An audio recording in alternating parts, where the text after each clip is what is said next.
Sudah Bapak Ibu bisa tergambar kira-kira apa yang akan terbongkar nanti di hari kiamat di hadapan Allah Subhanahu wa taala? Mohon maaf kalau kita punya sesuatu terbongkar di hadapan manusia, kita malu. Apalagi manusia itu seorang yang terhormat atau seorang yang kita sayangi seperti orang tua kita, suami kita, istri kita, atau anak kita pun bisa kita malu.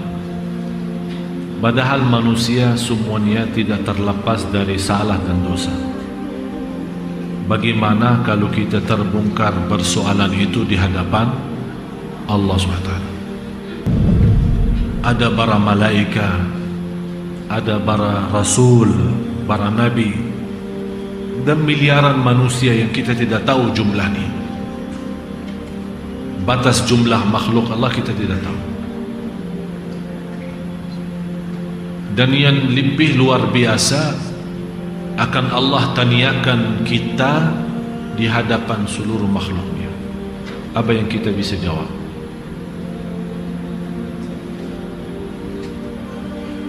Sampai orang yang melihat berlaku keburukannya, berlaku salah, yang belum dia sempat taubat, belum sempat mohon ampun, belum sempat dia buka halaman baru sama Allah, di saat itu coba tawaddu law anna bainaha wa bainahu amadan ba'ida. Tolong dibacakan. Pada hari ketika tiap-tiap diri mendapati segala kebaikan dihadapkan di mukanya, begitu juga kejahatan yang telah dikerjakannya. Ia ingin kalau kiranya antara ia dengan hari itu ada masa yang jauh, dan Allah memperingatkan kamu terhadap diri siksanya. Dia harap di saat itu, kenapa terjadi hari kiamat?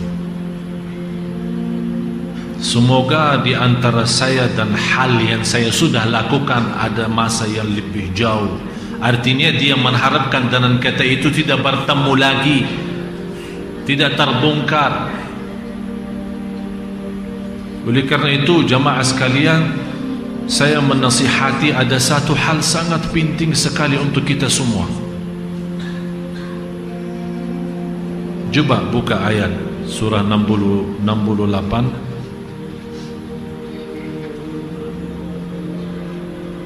Surah 68 ayat 42-43. Satu hal yang insya Allah Bapak Ibu akan Allah Subhanahu wa ta'ala bukan hanya mengampuni dosa kita, malah insya Allah akan terhapus dari bekas-bekasnya dan tertulis di buku amal. Terhapus.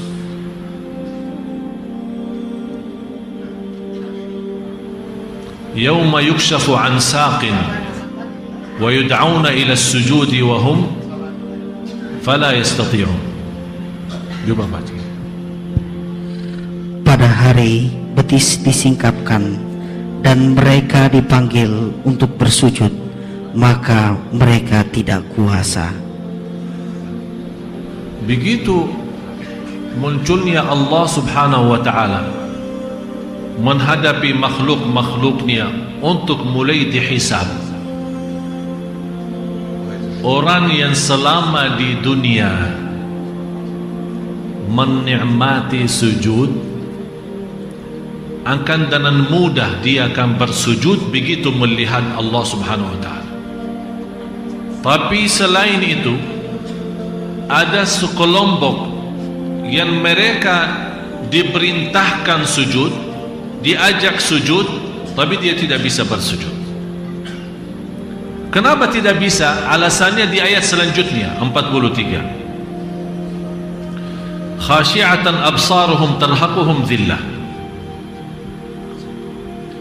Dalam keadaan pandangan mereka tunduk ke bawah, lagi mereka sudah merasa malu, Sampai mereka tidak berani lagi pandangannya ke hadapan Allah, malah mereka melihat ke bawah, merasa kehinaan yang luar biasa, penyesalan yang luar biasa.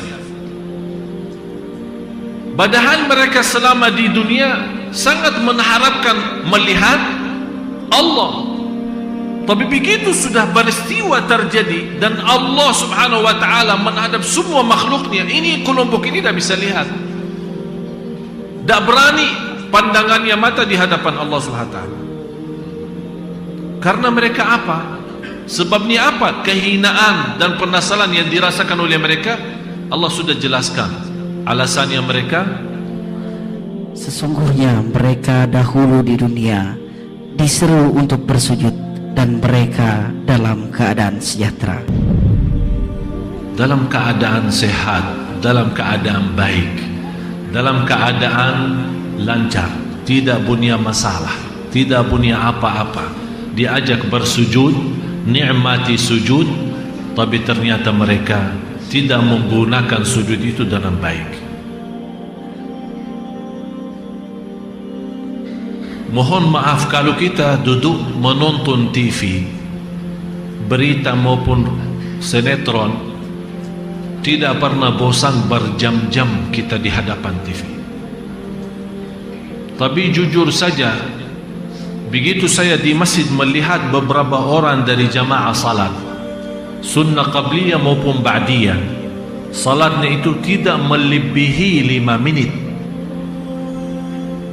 Tidak melebihi 5 menit. Seolah-olah kita sudah bosan menghadapi Allah di waktu salat.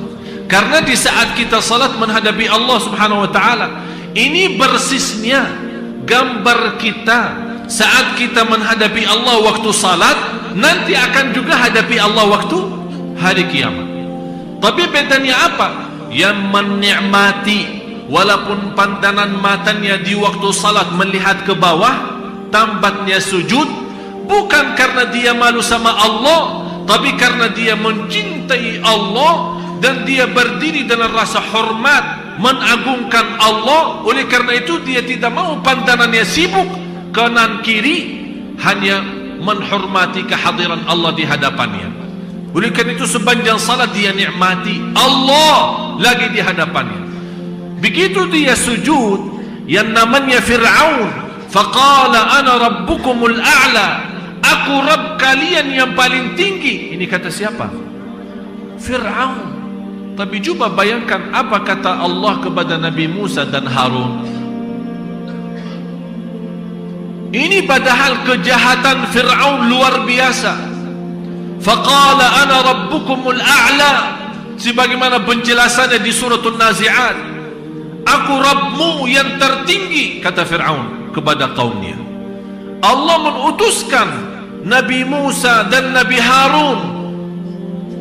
Nabi Musa dan Nabi Harun, katakan kepada Fir'aun dengan kata-kata yang lembut dan halus,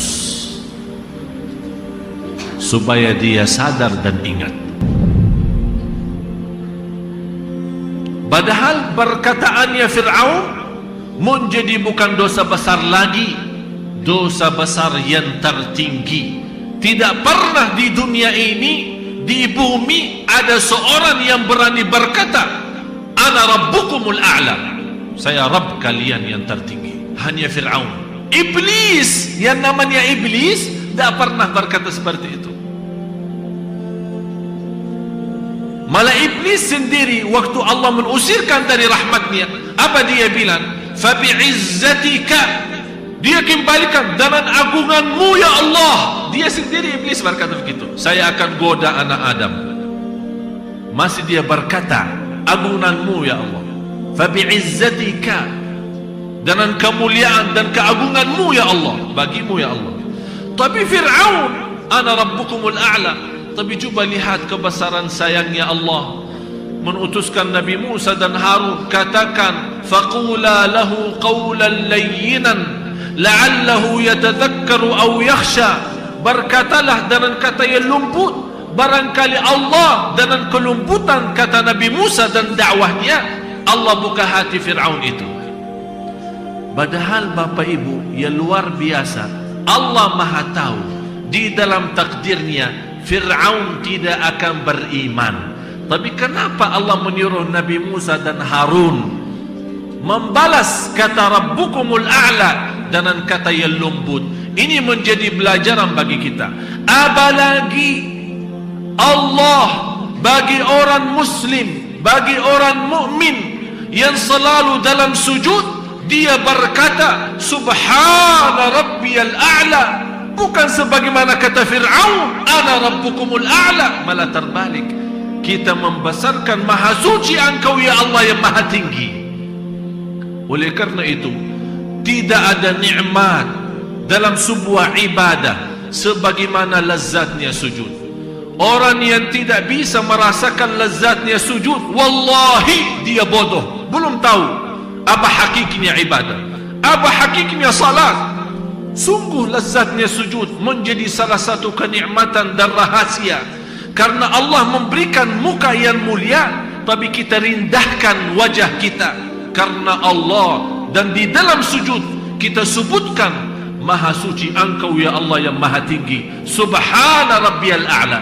Kalau Allah Maha lembut terhadap Fir'aun yang berkata Ana Rabbukumul A'la, kira-kira Allah bagi siapa yang selalu Subhana Rabbiyal A'la? Oleh karena itu, salah satu jalan keluar dari semua kesulitan kesusahan di dunia ini maupun nanti di hari kiamat, sebagaimana ayat tadi surat Ali Imran ayat 30, supaya persoalan kita tidak terbongkar di hadapan Allah. Bapak Ibu, saya nasihati, nikmati sujud di dunia ini, nikmati sujud supaya kita bisa sujud di hadapan Allah hari kiamat. Kalau bisa nangis setiap sujudnya, jangan berhenti. Sebagaimana kata seorang wanita di zaman Nabi Musa, waktu Nabi Musa menceritakan ada ummah yang akan datang umurnya di antara 60 dan 70. Apa jawabannya seorang ibu itu? Saya akan habiskan 60-70 umurku itu untuk hanya bersujud karena Allah. 60 dia mau habiskan dalam sujud. Malah saya heran, orang lagi salat menghadapi Allah, begitu turunkan kepala, belum sambil menuntuh sajadahnya sudah bangun lagi, belum menuntuh sajadah dan karpetnya sudah bangun lagi, seolah-olah dia takut terkotor mukanya, takut gatal wajahnya, padahal Allah menunggu bisikan doa di saat sujud. Oleh karena itu Rasulullah SAW bersabda di hadis sahih, aqrabu, karena kondisi sujud di dalam salat menjadi yang teragung. Jadi yang teragung di antara berdiri, ruku', duduk, tahiyat, di antara dalam salat yang teragung, yang termulia adalah sujud. Oleh karena itu kata Rasulullah SAW, karena sujud itu agung, kesempatan kita menjadi posisi terdekat kepada Allah. Kata Rasulullah, man isi banyak doa. Kenapa isi banyak doa hanya di sujud? Tidak boleh sujud apa doa dalam rukuk. Tidak boleh doa dalam rukuk. Kenapa di dalam sujud? Karena kita sudah bersedia merindahkan wajah kita yang mulia, yang menjadi pandangan yang dilihat oleh miliaran manusia di mana saja kita berada, dan selalu kita jaga kebersihannya. Kita ikhlas dan bersedia merindahkan, menghinakan karena Allah Subhanahu wa ta'ala, dan menaruh, bisa jadi tempat sujud kita belum tentu tempat bersih, belum tentu sajadahnya wangi, bisa jadi di pasir, bisa jadi di tanah, bisa jadi di atas aspal, bisa jadi di atas lantai, belum tentu bersih, belum tentu bisa tahan panasnya, belum tentu bisa tahan kalau ada bau-bau yang tidak enak. Tapi kita merasa semua ini tidak ada arti karena kita sudah ikhlas dari awalnya bersujud lillah, dan saya mau nikmati lezat sujud itu. Oleh karena itu diberikan kesempatan, kalau sudah mulai menikmati rasa sujud karena Allah, berbanyaklah doa. Karena doa di dalam sujud, anda dalam kesempatan terdekat kepada Allah, berdoalah di situ. Doa di antara doa itu, ya Allah, persoalan saya yang engkau tahu, yang sudah saya sembunyikan dari mata-mata manusia, tapi engkau hanya yang maha melihat. Ya Allah, maafkan, jangan sampai persoalan itu terbongkar nanti di hari kemudian. Minta Allah menutupi ini dalam sujud, supaya kita tidak mengangkat kepala dari sujud. Oleh karena itu hikmahnya 2 kali sujud. Begitu kita belum puas, begitu kita sudah mulai muncul rasa lezatnya sujud, Allah kasih kesempatan, jangan takut, masih mau nikmat ya, sujud lagi. Subhanallah, tertumpah semua masalah dan semua kotoran, semua soalan dalam sujud. Oleh karena itu bahagia seorang yang begitu angkat kepala dari sujud yang kedua, malah mukanya sudah mulai bersinar. Coba lihat rakaat yang kedua bagaimana, sungguh nikmat. Kalau dibayarkan dunia dan segala isinya, dia tidak mau balas salatnya itu, tidak mau lepas, karena dia sudah nikmat. Ini baru rakaat pertama. Apalagi Bapak Ibu kalau sujud itu di malam hari, semua orang tidur, anda bangun salat, berbanjan sujud. Bisa jadi baca saat berdiri qulhu, bisa jadi baca wasyamsi wa duhaha, atau ayat-ayat pendek yang lain. Tapi saya mohon, kalau anda sudah di dalam sujud, jangan kuburu, karena anda lagi dalam terdekat kepada Allah. Mohon rasakan itu. Kalau kita dalam kesempatan menghadapi seorang mulia, kita memanfaatkan setitik-titiknya supaya kita bisa ambil apa-apa segala hajat kita. Ini Allah yang maha segala-galanya. Apalagi di malam hari, orang tinggalkan enaknya tidur, dia mau nikmati sujud, seolah dia memberikan tahu kepada Allah, ya Allah, terima kasih atas nikmat tidur itu, tapi bagi saya lebih nikmat adalah sujud kepadamu. Kita tunjukkan itu. Sungguh jamaah sekalian, yang istiqamah sujud malam hari luar biasa. Saya akhiri satu cerita terjadi sama saya. Semalam habis maghrib, saya sunnah ba'diyah.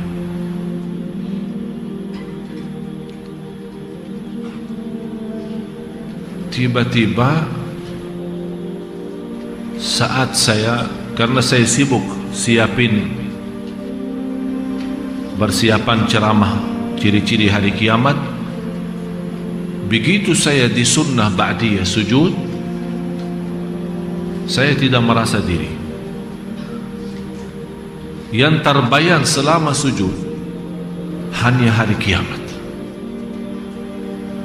Dan saya di saat itu merasa diri, ini dari dalam sujud, merasa diri di hadapan Allah, dan Allah buka buku amal. Sungguh jamaah sekalian, kalau bukan kita menceritakan, menjadi pelajaran bagi Bapak Ibu, bukan karena saya takut ria atau apa, tapi sungguh sujud itu lezatnya luar biasa. Ternyata selama ini belum kita mampu menikmati sujud. Terasa hati tenang begitu salam dari salat, nikmat, sudah tidak mau keluar dari masjid lagi, sudah tidak mau berhenti salat lagi. Itu yang saya mohon dan harapkan bisa setiap sujud kita rasakan. Bukan hanya sekali-kali, setiap salat kita rasakan nikmat itu. Sungguh lebih nikmat jauh daripada kekayaan dunia, daripada kemuliaan dunia. Itu sujudnya luar biasa. Jangan sampai kita terjadi orang yang nanti di hadapan Allah diperintahkan sujud karena Allah malah tidak bisa sujud. Doa makbul dalam sujud.